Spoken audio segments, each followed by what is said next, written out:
สมมีเฮาสองโศกศรัทธาให้เฮาพบเฮาได้อยู่ด้วยกัน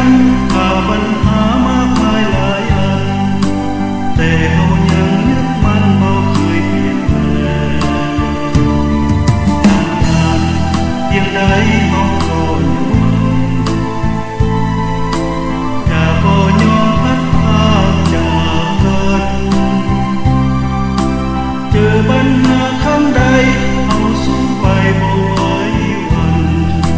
เพื่อชีวิตของเฮาให้มีความหมายทุกสันในโลกใบนี้